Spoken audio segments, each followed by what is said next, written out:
A big Toronto Blue Jays move is imminent, as a recent report by writer Caitlin McGraw has revealed that the Toronto Blue Jays are facing a massive decision as soon as this Sunday, and all signs are pointing towards the Toronto Blue Jays making a move that might surprise you. So to break that down in this episode and discuss exactly what that report entails and how it impacts the Toronto Blue Jays heading into September. So stay tuned for all that in this episode. But before we do, if you're part of the percentage who aren't subscribed to the channel, make sure to hit that subscribe button. It would mean the world to Peter and myself, as we're on the road now to 14,000 subscribers. Now, let's just dive right into it. We have a lot to discuss today.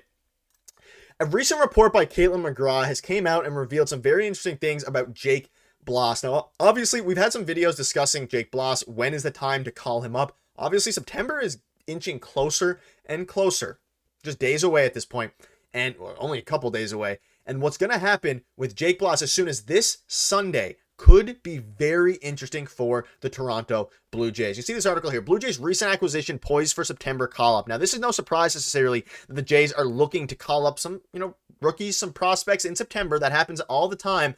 But Jake Bloss is a guy that Peter and I have discussed ad nauseum on this channel, about how he could be a very intriguing piece for the Toronto Blue Jays finishing off the season into next season, seeing what they have with him. And that might change the approach and the outlook of their offseason. So, acquired in the Yusei Kikuchi trade with the Astros, we know that Jake Bloss has made 3 starts, 4 at the time of this recording. He just finished a start. So Bloss through 23 at this point, Bloss is 23 years old, through 9 2/3 scoreless innings with an 8-5 K per ball ratio. But Caitlin McGraw said that in September, when the rosters expand to 28, Bloss could be brought up from the minor leagues. That's only if the Jays decide to utilize a 6-man rotation. So, a bunch of different things here. We've heard some reports about the Blue Jays potentially using a 6-man rotation. That's no surprise. However, the only way that Jake Bloss gets called up is if the Toronto Blue Jays run that 6-man rotation. Now, if you dive into the report further, it says that Jake Bloss, and according to Caitlin McGraw, could get that call in September. We know the Jays will miss the postseason. Most of those players are auditioning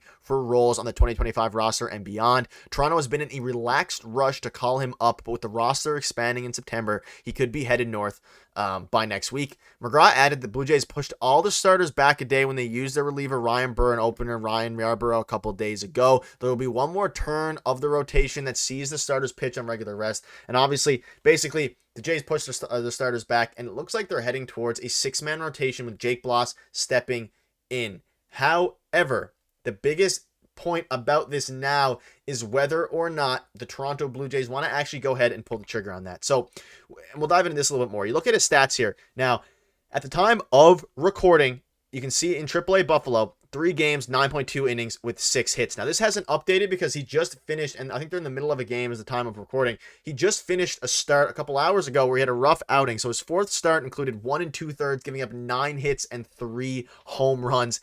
8 earned runs. So Jake Bloss gave up 8 earned runs in his latest start. So the question now becomes whether or not that impacts them enough. There was a response to this tweet asking Thomas Hall, the Jays writer, hey, do you think Jake Bloss is still going to come up for the next rotation for September on Sunday, or do you think they hold him back? He said they'd like to see him at AAA some more, but they know, and his sources are telling him, and all these things, same with Caitlin McGraw, that the Jays want to look at Jake Bloss. We know when the trade happened a couple weeks ago, Arden Zwilling was on Blue Jay Central and basically said, hey, the Jays want to bring up Jake Bloss this season in September. They want to have him come up, and they want him to pitch in the major leagues. Does one bad start affect that is the biggest question. He had trouble controlling his pitches, especially the heater. I mean, 1 2/3 and 8 earned runs is absolutely brutal. It's really not great at all. That being said, he's been so dominant so far throughout AAA and even just in his minor league career that it's not a huge red flag to me. That being said, he has pitched 3 games at the majors and gave up 7 runs, or put up a 7 ERA. So it's like, what do you think you have with Jake Bloss? Do you think you have a potential perennial, frontline starter? I don't know. Do you want to risk calling him up early like the Astros did, him getting shelled and then his confidence getting affected? That's the thing we have to find out. And whether or not he gets a call in September, Jake Bloss is going to be a good pitcher. He might end up being, maybe a third guy in the rotation, maybe 4th, maybe 2nd, depending on how his ceiling ends up. But at the end of the day, we want to see Jake Bloss pitch for the Toronto Blue Jays this season, as long as it doesn't hinder his development, because at the end of the day, the most important thing for the Toronto Blue Jays and Jake Bloss is making sure that his development remains intact. We've seen the Jays rush starters up before. We saw Alek Manoah. That was a good call. He got hurt, unfortunate. Nate Pearson, rough. He got injured. Ricky Tiedemann, they're taking it slow with him and he still got injured. So it's like they have all these pitching prospects that get injured, At this point, I don't know if the Jays are super inclined to rush him back, especially if he starts having some struggles like that. You can see this here. After the start, do you think they let him start in AAA or call him up? He said, hard to say. I'd keep him in AAA for another few starts, but Toronto also probably wants to get a look at him in the majors. I guess there's a higher chance he comes up after they finish their 2 off-day stretch next week, which is pretty soon. I think a move is imminent at this point for Jake Bloss. I think he's going to come up. Whether or not he plays super well is still up in the air. I'm very intrigued to see what this prospect can bring. And I mean, in a year that's lost, they're not going to make the postseason. Just bring up the young guys, see what you have in them, because how Jake Bloss does at the major leagues isn't going to tell the Blue Jays one way or another what they're going to do in the offseason. But if you think you have a really serviceable starter in Jake Bloss, that might adjust the way that they target starting pitching heading forward into the offseason. Specifically, they need bats. We obviously know they need thumpers 2 to 4. They need a couple of big bats. And if you can have an internal guy, their starters are not getting younger. Chris Bassett's aging. Kevin Gausman's aging. José Berríos is aging, but he's fine. He's still young enough. He's going to be a good pitcher for years to come here. Probably the frontline starter for the Blue Jays for the next handful of seasons. But if you have a guy like Jake Bloss, and then Jake Bloss develops into a great starter, and then Ricky Tiedemann recovers some Tommy John, 2026 becomes a very good starter, then you're starting to develop a bit of a rotation there, and you don't want to rush Jake Bloss. His MLB pipeline ETA was 2026. That's still a couple of years away. There's a good chance that he actually plays, though, this year. And I think that 2026 is a little bit conservative, considering he already played for the Houston Astros because of the amount of injuries they had. But one other guy that's interesting is Jonathan Clase. He's acquired from the Mariners as a potential candidate to join Bloss. He's more of an MLB-ready prospect. We know when they made the trade and they got Clase for Jimmy Garcia that he could come up and make an immediate impact. He doesn't have a ton of power, doesn't have a ton of contact skills, but he has 70 grade speed, is an elite defender, and he could come up and make an immediate impact. And if his bat can start to play, he could be an everyday MLB outfielder for the Toronto Blue Jays. And he's a guy where his ETA from MLB Pipeline is 2024. That is this year. He is ready. He's MLB ready. Will spots open up with Joey Loperfido continuing to play really well.